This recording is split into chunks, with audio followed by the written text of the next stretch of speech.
Hello, hello, hello, hello, hello. This is the Chief. Bright, rainy, good, beautiful Golden State, California rain. We're having it. We got this gush in the last couple of days that really impressed me. I love it. And to everybody I say out there every time I go on there, I love you, America. And to Miss Jessica Thompson from Atlanta, I love you, dear. And you on your 79th birthday, I understand. You're turning 80. Turning 80 years old, Miss Thompson, Atlanta, Georgia. We have Virtuoso, a man of impeccable character and ability, one who can swoon a lady and make her feel like she's walking on water and walking on air. We have a man whose voice is so mellow and so stable, and I mean, when Victor Field sings, the women react. What can I say better about you, Victor? I think you said it all, man. I think you said it all, brother. Virtuoso Victor Fields, we are happy to have you back. Yeah, this is nice. Brand new studio. This is very nice. Yeah. Thanks, man. You know, we're moving up in the world, moving on up, as they say. We were talking about Europe. Yeah. And how things are in Europe, and you're really rocking them in their rocking chairs over there, so to speak. Yeah, they've been very kind to me, man, and it's been going on for a while, and it's going to get better.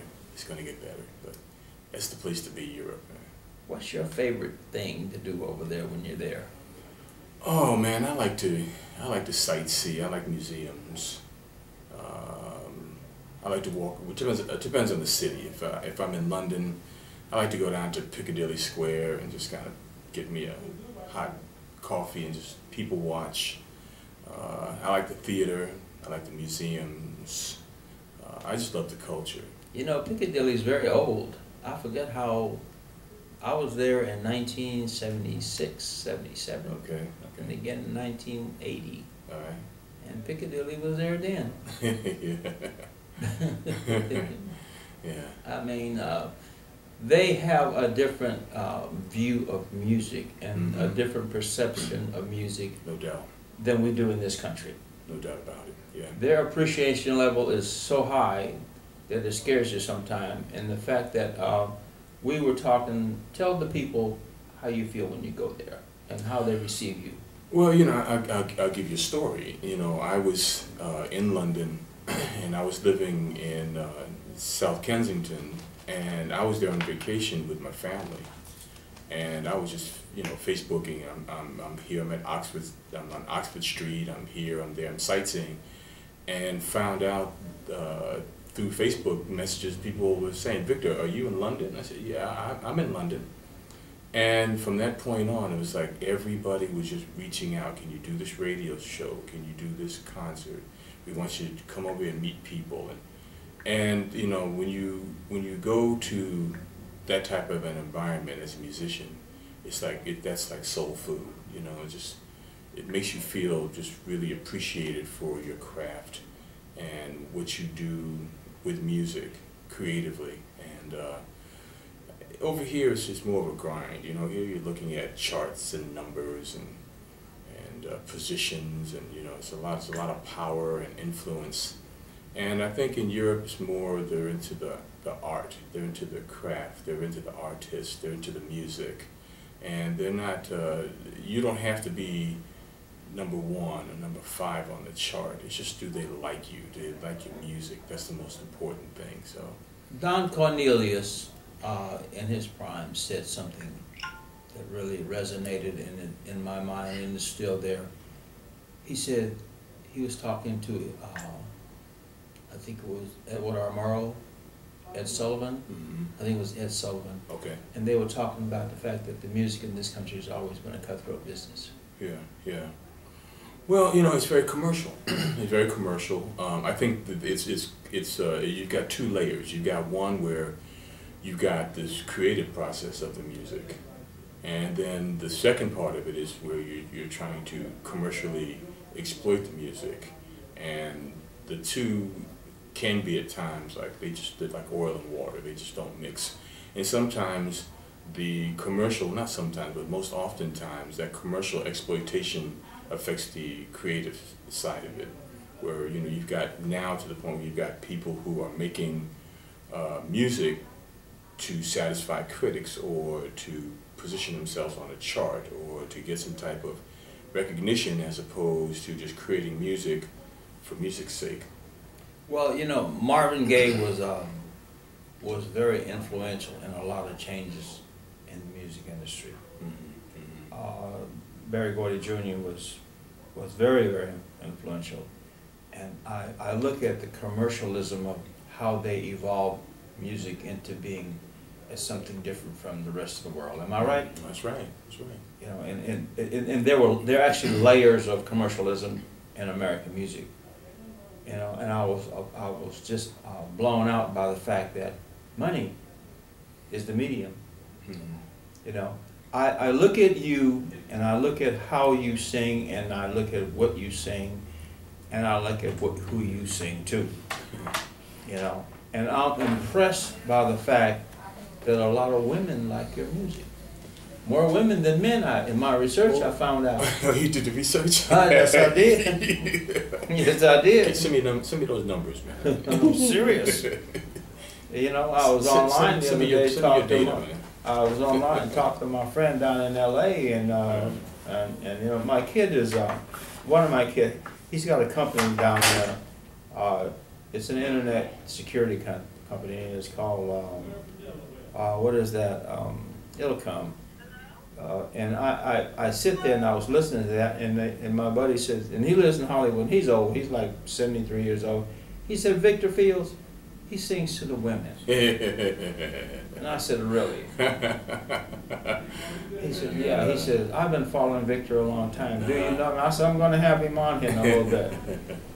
He said, well, my synopsis of the situation is that Victor's music is much more appreciated by women, But then again, women are actually moving and shaking in this country and shaking us up. Well, yeah, as they should be, But I just think that there aren't many choices for women.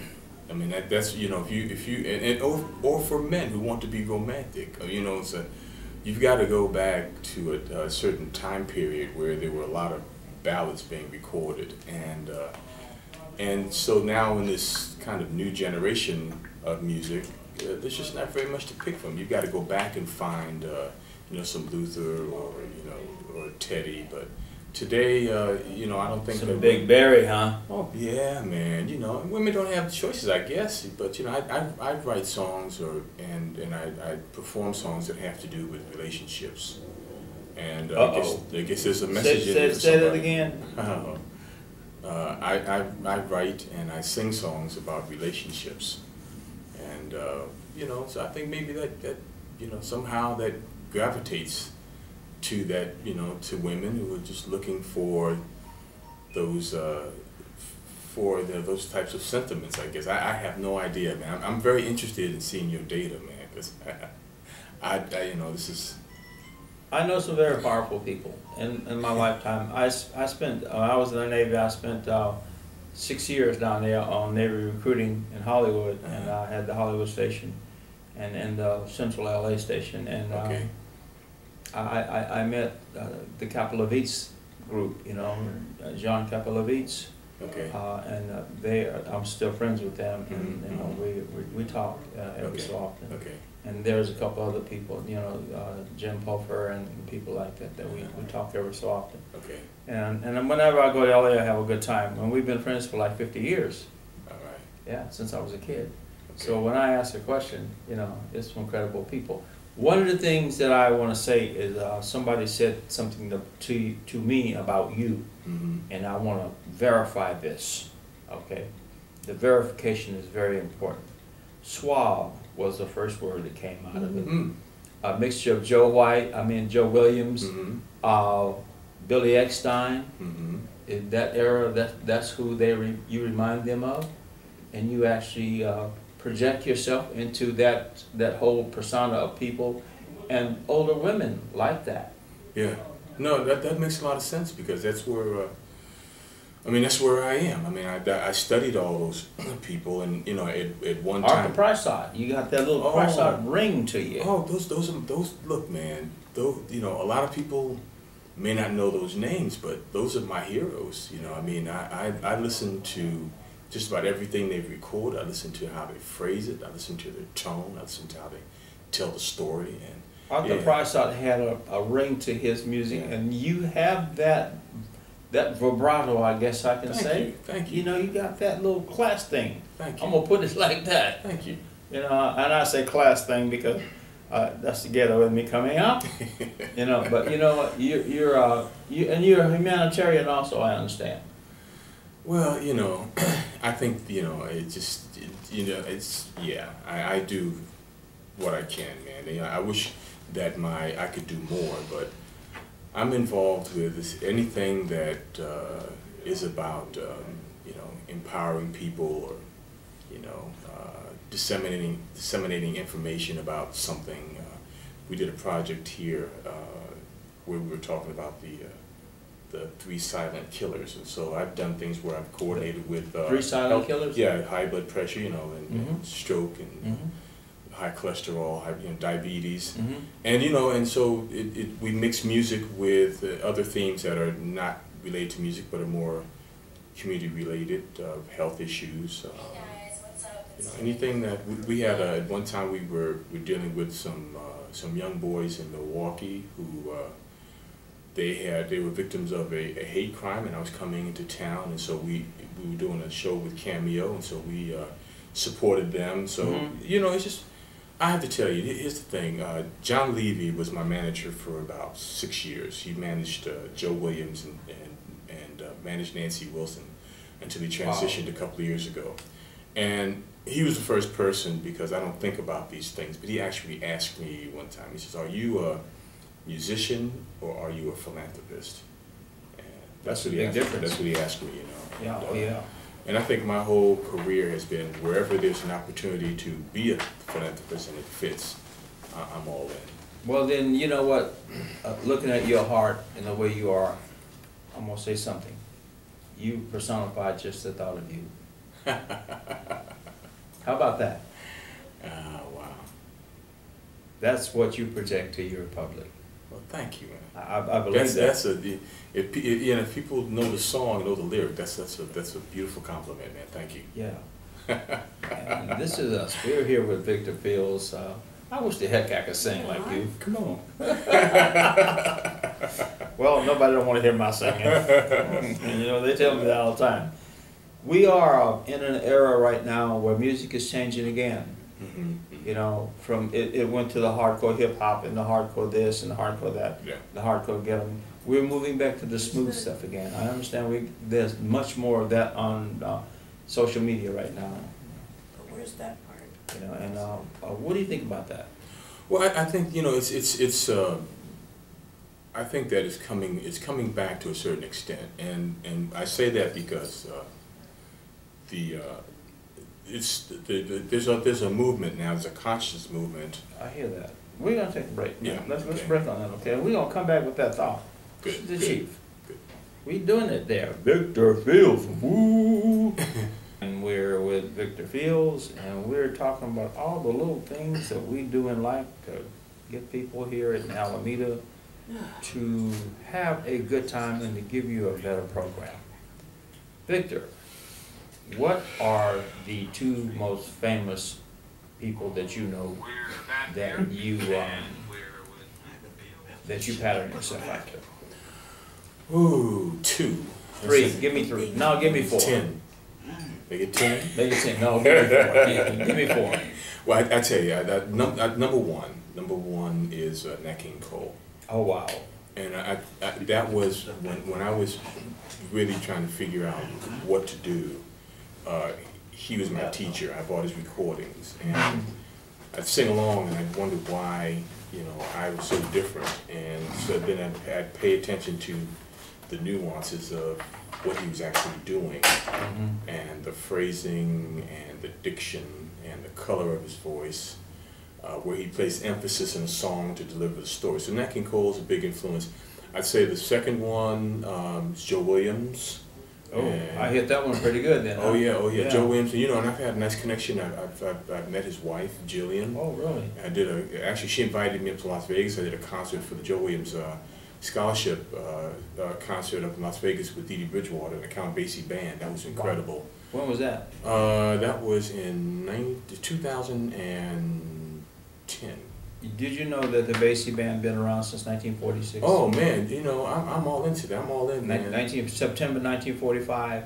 I should, you know, I missed it, man. That's where I wish that was like the golden age for singers. You know what I'm saying? Mm-hmm. And I stayed Helen Humes. I stayed all those singers, man. And yeah, and I had a chance to do a couple of songs with the Basie Band. I did Johnny Pate. I don't know if you know Johnny Pate, the great composer. Mm-hmm. Oh yeah. He did the score for Shaft in Africa. Yeah, He was a part of VJ Records and really was the sound of Curtis Mayfield. That's right. And he was Curtis Mayfield's mentor. There you go. And I met him and became very close with his family up in Las Vegas. He did my big band arrangements for the Count Basie Orchestra, which I still have in my archives. They're gems. Wow. And yeah, and then I worked with I think the second one would probably be a third. Give me a third one. That's Harry Belafonte. Oh my God. And really? Yes, I got a chance to go down to Los Angeles and I did a set with a jazz set, and I was there with Patty Austin, James Ingram. Ooh. And I did a jazz set, and he fell in love with Round Midnight. I did Round Midnight, and he heard it, and he told me that That's been around a while. Oh yeah, oh yeah. He told me he hadn't heard that since he was a teenager. That's right. Because he was on the road with Sarah Vaughan. And when he heard it, he said he'd never heard a man sing it, and he was curious. And so he invited me down to Los Angeles, and I did a 30-minute set down there.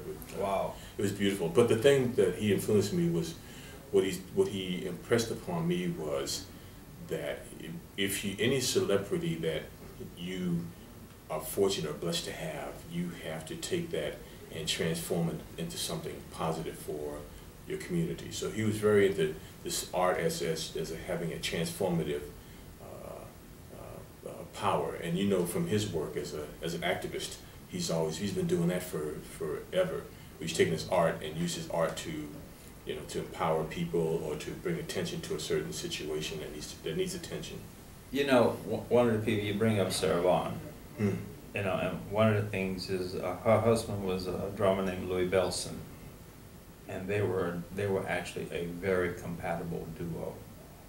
You know, and her music reflected happiness in her life. Music today reflects tragedy. Yeah. You are one of these people who reflect warmth. This is a Christian station, so I'm gonna say something. What do you say, man? It's kind of be nice to have your music with quiet with some good wine, and there's a wine I like. It's inexpensive. It's called Menage a Trois, and it's very palatable. And to curl up on the couch with your honey and have some Victor Fields in there with the fire going, wouldn't that be? I've heard that it works, man. It works. It works. Yeah, someone told me that. I think I said that good and right too, didn't I? Curl up with your honey. Whichever honey you want, number 1, 2, 3, or 4, but you know, whatever it takes. Whatever it takes. But Victor Fields is that virtuoso that gets out there and projects. Your music is very projective. Thank you. It's like somebody throwing little balls of something, you know, at you, and then little balls, invisible balls, are hitting you. That's how your music strikes me. Okay. You know, it's like a total communication. And Barry White had his stuff going. Barry was Barry. But Victor, you got a lot of class. You know, you must have had a heck of a life growing up. Well, you know, it's I've had a very interesting life like everyone else. I've just had a lot of different experiences. But the real impact on me was, you know, my mother, man. And here we go. You know, wait a minute. Let me say something. Here we go. He just hit the magic button as far as I'm concerned. Parental participation in a career. No doubt, no doubt. important, right? No doubt about it, man. You know, she was my first voice teacher. You know, she was a Juilliard trained pianist. She loved to sing. She played beautiful classical. She played stride piano. She was, you know, a virtuoso on the piano. But she taught me how to sing in tune, and she taught me how to harmonize. And we had my whole family sang. My father, my mother, and my sister. We'd have some serious four-way harmony, man. You you get in the middle of that stuff. People don't understand when you see groups that perform and they harmonize, but when you have families that sing harmony, it's a special vibration. It really is, man. So that was really where I got the love, not of just singing, but wait a minute. All music. Let's stop. Let me stop you again, okay? I hear you. You said you got the love, family love, family ties, that cohesive value of family, and you know, bringing you up to make you the person you are now. That's right. That's right. You give it a lot of credit. Oh yeah, no doubt about it. You hear that, folks?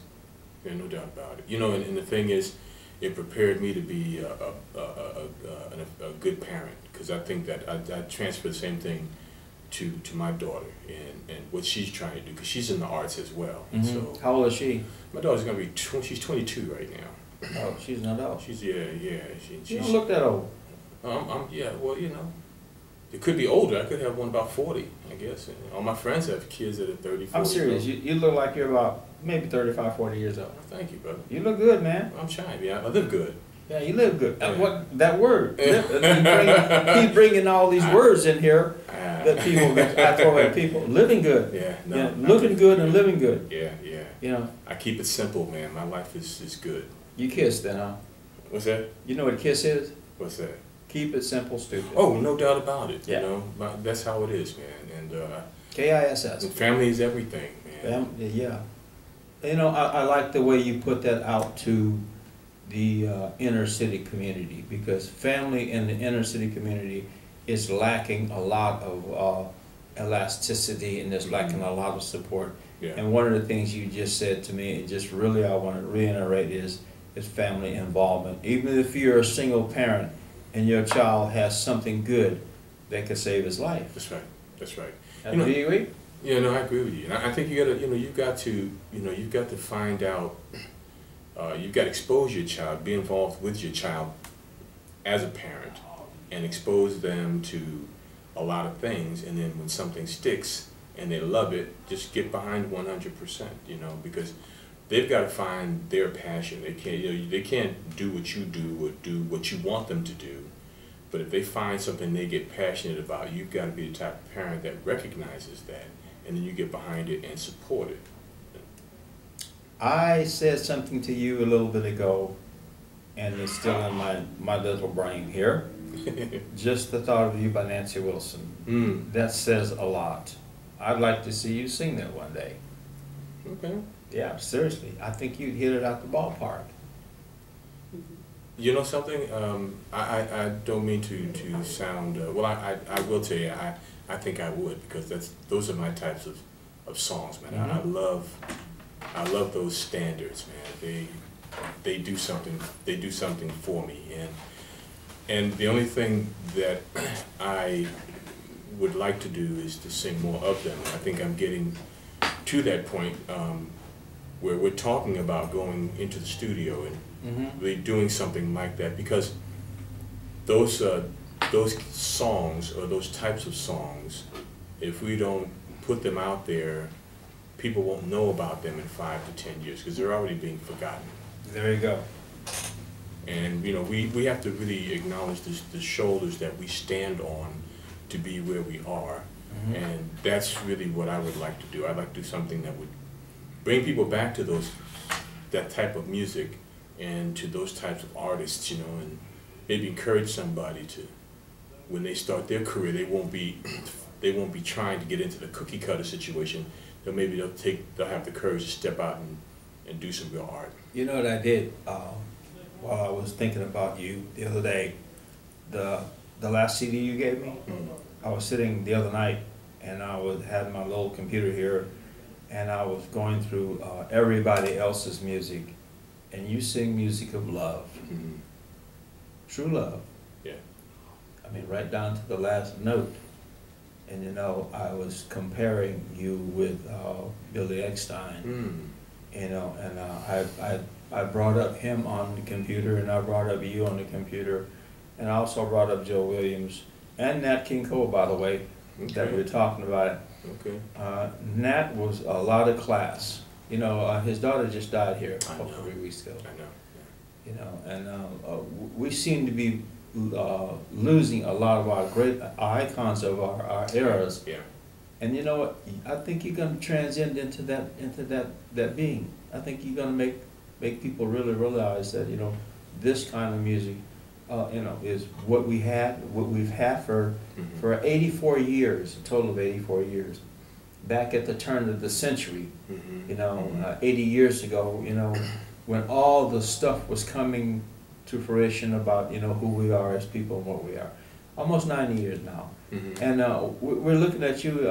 I think you're going to be great. I know you are great now, but you understand what I'm saying too. No, I know exactly what you're saying. You know, and it's something where, you know, it's, you know, I got on this whole journey and it was for very selfish reasons. You know, I didn't get into it because I wanted any, you know, accolades or awards or anything like that. I got into it because I love to sing.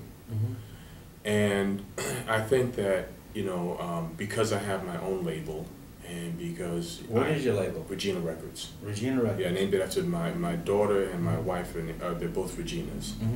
And so it's my label, and I have complete artistic control over everything that happens. And I'm really shifting in that direction. I've been evolving as an artist, you know, to different genres, but I'm going to come back to that music that, you know, is just well crafted, and you know, the Hoagie Carmichael and Cole Porter stuff. Oh my God! Because I love that stuff, man. That stuff is great, isn't it? Yeah, yeah. And, you know, we as a country, we're losing that. Yeah. Yeah, we're losing that. Yeah, and it just needs a new voice. You know what I mean? It's like, Yeah. you know, people can go on and play the old recordings, but you know, we have new recording techniques, and we just need to repackage it so it's you know, you can't make that music greater than what it is. You can't perform any greater than a Nat King Cole or Joe Williams or Sarah Vaughan or Ella Fitzgerald or Helen Hume. Those people were great.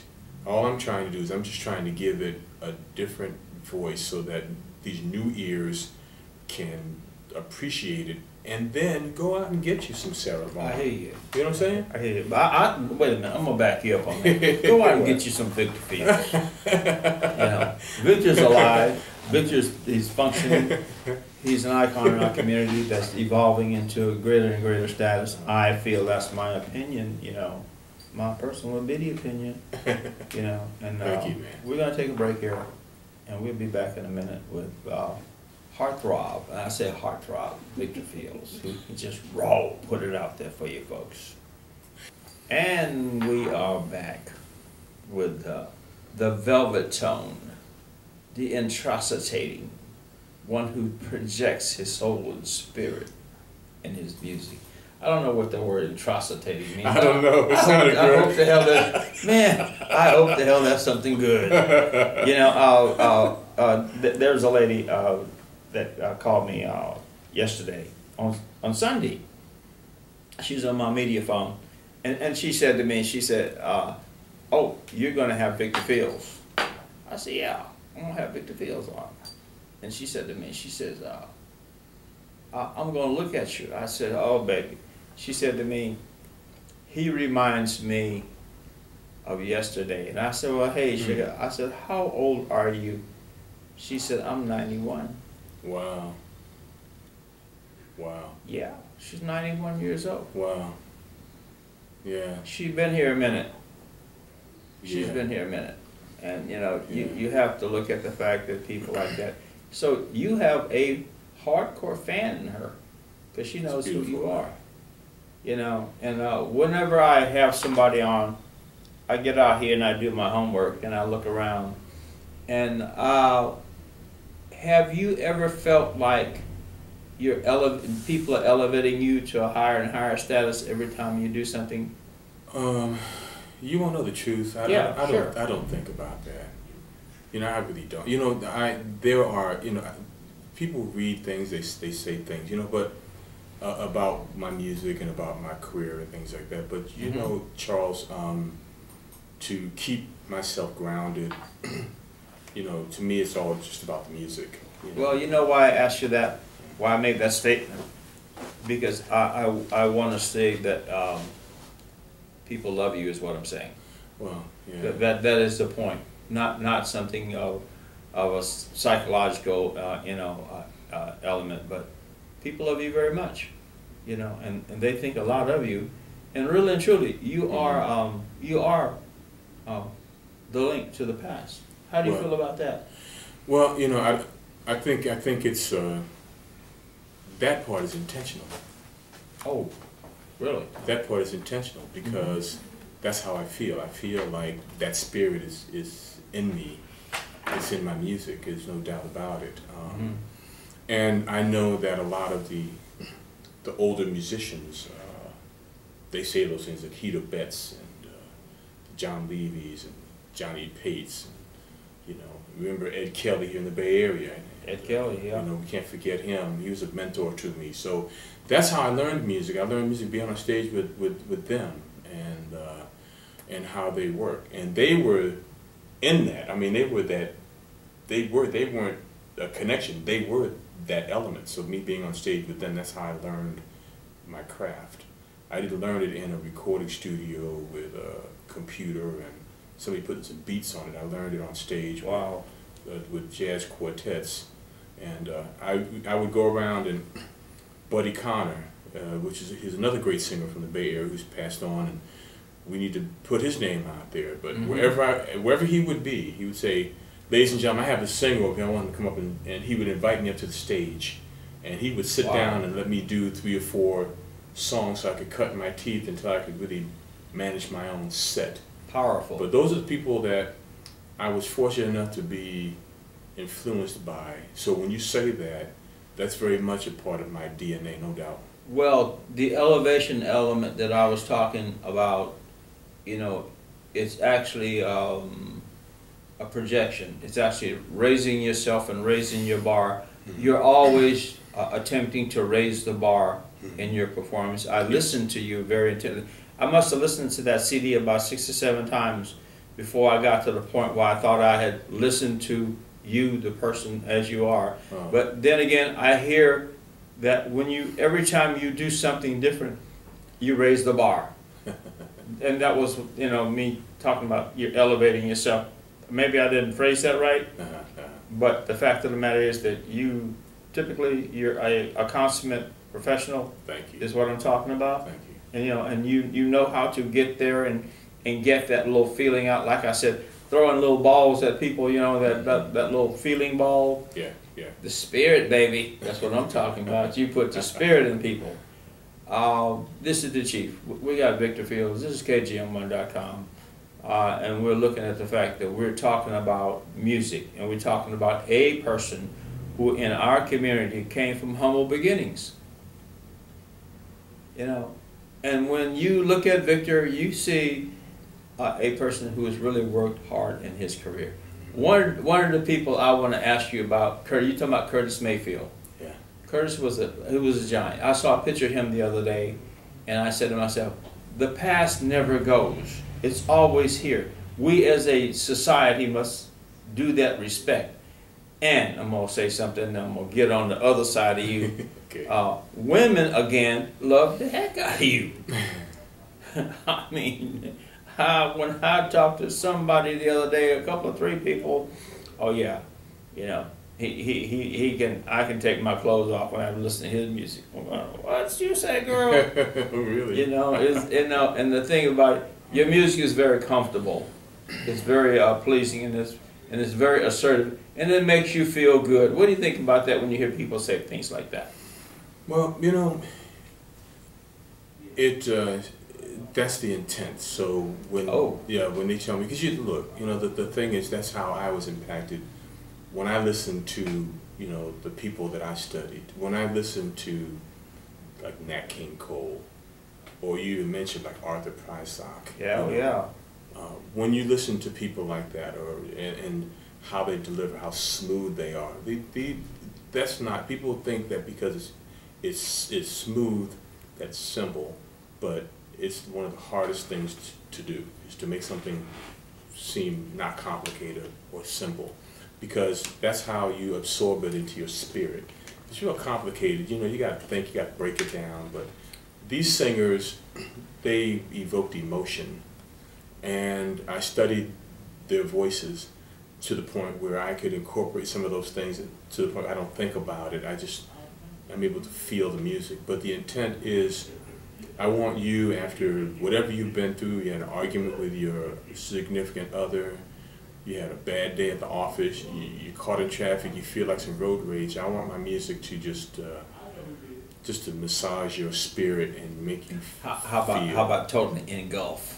Totally, totally engulf. Because, totally engulf. You know, I have a single from my "Thinking of You." The title track of the CD is called "Thinking of You," and I had a woman actually send me an email. She pulled over to the side of the road, and after listening to that song, she had the courage to terminate an abusive relationship.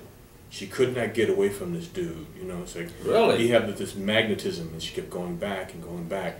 And she heard this song, and the song's like, it's okay to have those. This is part of separation. It's part of heartbreak. What you're feeling is natural. So she digested that, and she said, you know, Victor, it gave me the courage to like find my own voice, and I ended the relationship, and thank you very much. So I didn't record the song with that in mind, but I know I'm very much aware that when people hear it according to their own life experience or what they're going through, that they're able to, you know, to use it and you know, for their betterment or to improve their situation, and that's art. You I know, mean, art is for you're hitting on something that millions of people are experiencing right now with the economy the way it is. Yeah. With life is spiraling out of control right now financially for a lot of people. Yeah, yeah. You know, gentrification, all the problems that we have in life.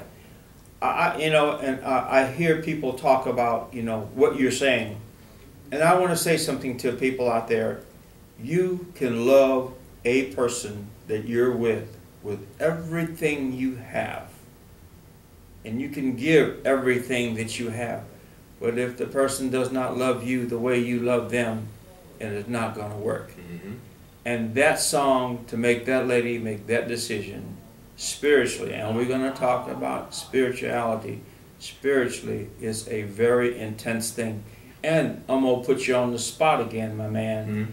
Wherever you go in the world except this country, you affect and you feel the spirituality of people. Am I right? I think you're right. I think you're right. Wow.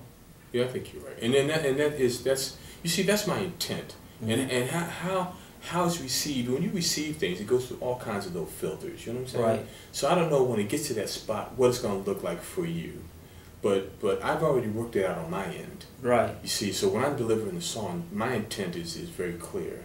And what's interesting to me is after when it gets out there, how do people react to it?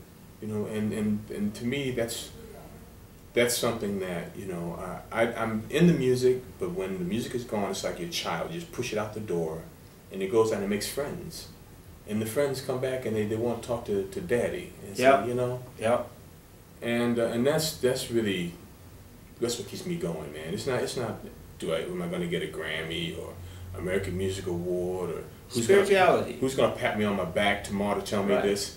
I go in the studio with the confidence of knowing that I've done my work, and I know where I want to go, and I just do my work.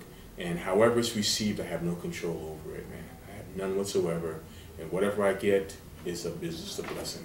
You know, I was at an event in Oakland the past couple of weeks ago. It's called Breaking the Silence, about abuse in the inner cities, abuse with young women, and young women transcending themselves into reality and moving on in life. And I was, oh God, I was so emotional when I left there. And one of the things that I heard this one girl playing, she was playing Nancy Wilson. Mm. She had her iPod on, and I said, "That Nancy Wilson?" She said, "Yeah." So I'm saying to you is music. You are that person. You are that extension in life where the spirit is important to people. Yeah. You know, and even though they're all fractured, we have a fractured society now. You know, this country is very fractured, but the one cohesive element that we have is music, and people like you. Thank you. You know, going on in life. You know, Europe again is a different way of life and a different era. Here we need to appreciate people like you a little bit more. You know, where are you going to be appearing in the Bay Area? Or are you? No, nothing in the Bay Area is scheduled. I might do something in the fall. I may produce something here, but no, everything I do is on the East Coast.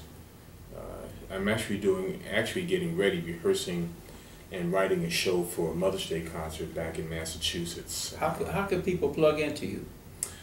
Well, for the concert, you know, it's interesting you said that, because we're going to start streaming these concerts. Because, you know, I don't tour a lot. I'm not one of these artists that I'm on the road all the time. You know, I have other priorities with my family. I have business matters, so I'm not out there 5, 6, 7, 8 months of the year just traveling around, sitting at different nightclubs. But when I do go out, you know, if I'm in an area, people will travel. We actually did a show here in San Francisco last year. Oh, really? And people come in flew in from Alabama. I had someone come in from Germany. Oh my God. Yeah, New York, Los Angeles. Can I throw one at you? Sure. I'm gonna say something to the public. If you are ever here, we all need to know about it. Everybody. So we need to go on social media. We need to watch you. We're gonna put the eye on you. Okay. How about that? Okay. We're gonna put the eye on that eye. Well, I don't know which eye, but we're gonna put one of them on you. You know. You wanna talk about your last CD? Yeah, this is a Lou Rawls project, and right here in Baby Oakland. John. Oh yeah, yeah, right here in Oakland. You know, I had a chance to meet. I met him twice. I met him in Alameda, and then I met him here in Oakland, and he was very, very encouraging. You know, he actually came and watched me do a set, and then we had a chance to talk after the set, and he tagged me with this thing that's been hanging around for ever since. You know, she called me the man with the golden voice. Yes, you are. And you know, and so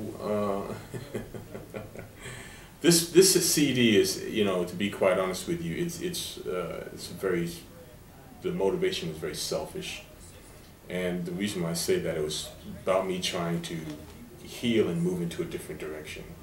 It was about really consolidating who I am to go where I want to go. And one of the things that I'm very passionate about is education. And so was Lou. You know, I met him in 1973. Okay. At the that was the big hotel in Hollywood.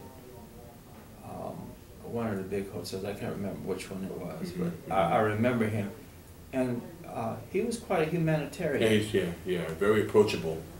Yeah, very approachable. Yeah. Beverly Carlton. Yeah. Beverly Hills. Beverly Carlton. You know. He's one. When you meet Lou Rawls and you meet the Harry Belafontes, you know, you meet people like that. You know, they're accessible, man. You know, they don't walk around with 20 bodyguards and everybody move out the way. I'm coming through. Don't touch me. You know, you can walk up and you can have a conversation. They actually encourage it because they have a sense of wanting to pass something down to anyone who's interested in the art and in the music. Sidney Poitier is in that same era that you're transcending yourself into. That's right. As an artist. Yep. You know, and I'm saying this because we're talking about people who project love. and you know, and they project that thing in life, and you're again, and I'm not trying to, yeah, I'm pounding it in the ground, you know, yeah, doggone right. I mean, because there ain't nobody like you. There's very few people like you anymore.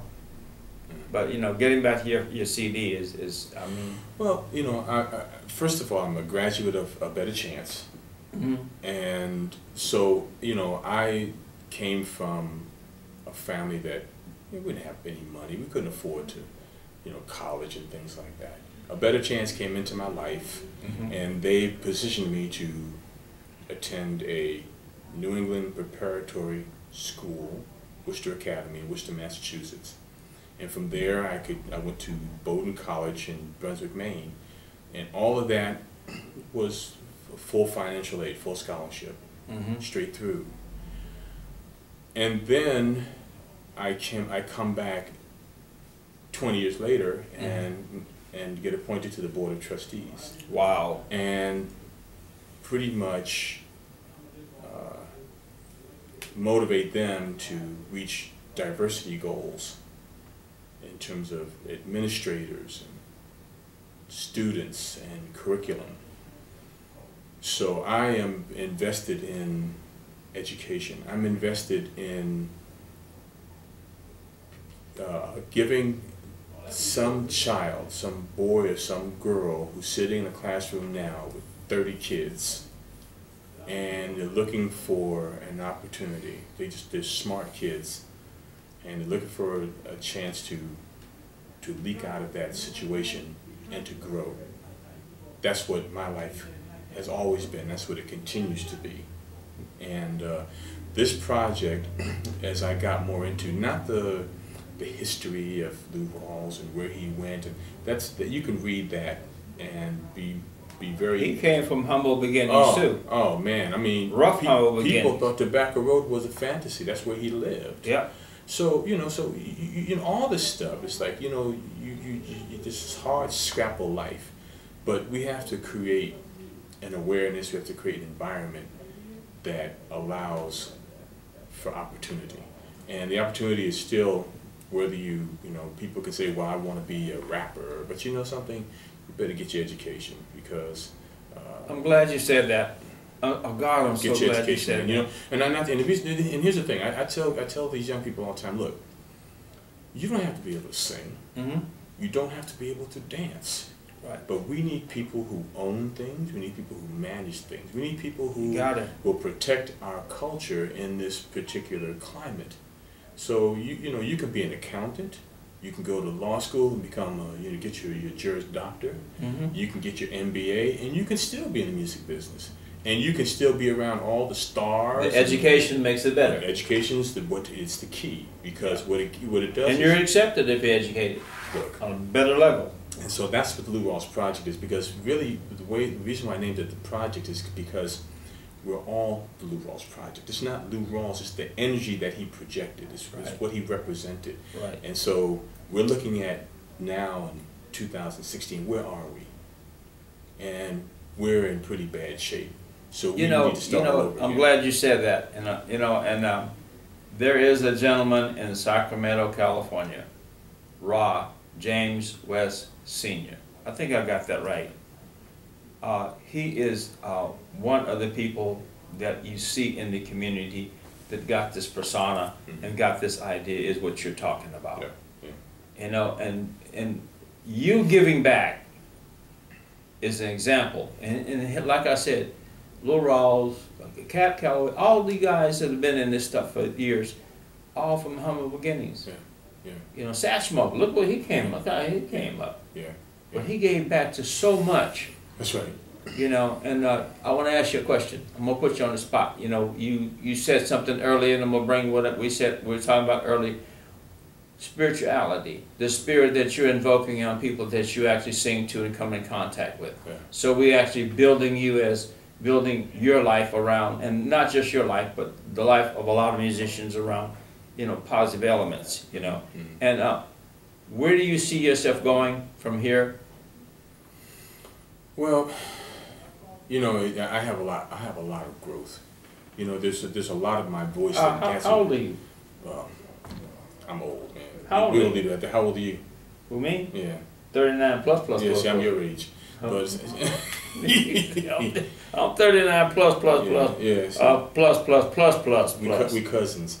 But the thing that I want to do is it's all about my voice. Okay. And, you know, I've sung a lot of different types of music. And I've sung classical arias, I've sung in French, Italian, German. I've done Negro spirituals. And when you do pop music, it's stylized, but it's limited because you have to be in that pop style. And so what I want to do now is I want to break down those barriers and be able to use my instrument to its full capacity, to its greatest capacity. That's where I want to go as an artist. And I'm working with my producer Chris Camozzi. We've been in and out of the studio experimenting with different sounds and ideas, but he knows that I'm ready to really break out and really open up the voice and do some things. And so it's all about finding, you know, good material. Mm-hmm. I have a family of great musicians and arrangers that I've been working with for 20 years now. So, but the thing is just to find good material that's uplifting, that's inspirational, but at the same time it gives me a chance to open up my voice. You know, that goes back to what I asked you earlier. You know, the context of elevating yourself and growing. Mm-hmm. You know, it's important, am I right? Oh. And then what do you say to people, especially kids starting, you have to be able to grow. You just don't get to a plateau and stop, am I right? No, you know the thing, you know, we discourage kids from dreaming. You know, dream. Yeah. Don't daydream. Dream. Dream. You know, and feel it, because, you know, don't let anyone tell you that you can't. I've heard it. Look, when I started in this thing, you know, I heard everybody told me what I couldn't do. Right. But just keep dreaming. Don't listen to what people say. You know, I had a lady on my show here last week, Olive Belkey, and that was her thing. So she's quite a successful business person. Yeah. Here you are coming along with the same thing. You're quite successful. And we want to tell people to dream. To dream, Yep. to love, to aspire, and to educate. How about that? Yeah. And be your own best friend. And be your own. You know what that said to me? Love yourself first. Am I right? That's right. And that's to all you young girls out there who are loving player 1, 2, 3, and 4. Love yourself first. And if you got aspirations, you know, be honest and be true to yourself. That's right. Am I right? You're right. And listen to Victor Field. Dang it, man! I mean, you're a powerful, a human being. Thank you, brother. You know, spirituality. We don't talk about spirituality anymore. You know, we in this our way of living. We're materialistic, but spirituality is something we need to look at. Yeah. And we're on here on KGM1.com, right here in Alameda, California, on a rainy day. And we're talking to Victor Fields, the silver-tongued devil from Worcester, Massachusetts. Yeah. Who is really just like Worcestershire sauce, man. Worcester. Yeah, just like yeah, it's that stuff there. I want to ask you a good question here. Looking around here, one of the things that we're here doing here is I bought a recording, all the stuff to make recordings. Mm-hmm. And one of the things I want to do is I was talking to people in the industry in the last month, and they're saying how expensive it is to get into a studio. We here, we have all the equipment, and we're going to have these young kids who think they can sing, who want to sing, who have aspiration. We're going to make it, the price is right, and they're going to be able to do it, and that's my dream for this year. Beautiful, man. Yeah. That's yeah, beautiful. I got a keyboard, I got an amp, I got a mixer, you know, I got speakers, I got the whole thing. That'd be great. So we're gonna put out, because you know what, we all come from humble beginnings. That's right. You know, my humble beginnings started in little small towns in Louisiana when I was like 6 or 7 years old. Mm-hmm. And I knew what I wanted to do in life. I wanted to be an explorer. I wanted to get out there and do things. And it's people like you with vision that got me where I am today. And then it's our duty to do the same thing for our children out there who are struggling, and for parents who want their kids to go places. That's right. You know, and this recording, so we haven't found a place yet, but we want to, you know, we want to be able to do that from what I understand, it's almost $400 to get into a studio an hour in the Bay Area. Yeah. That's expensive. Yeah. And we're gonna be $100. $100, and we're gonna set you up, and we're gonna give you a thumb drive or a CD or something, a test CD or sample CD, and you can go out and do what you want to do with it. You know, you want to listen to yourself, but I think that's indicative of who we are here at TPNG, you know, KGM1. We're here. We're gonna kind of accentuate and get out here with the community. That'd be great. And, hey man, we love you.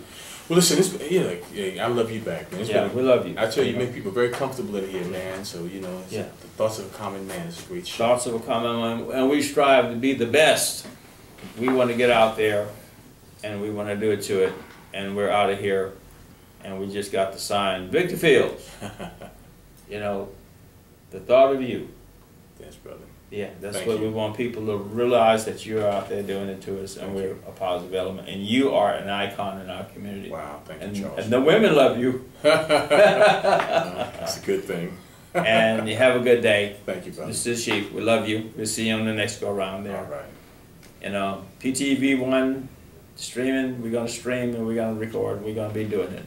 Love you.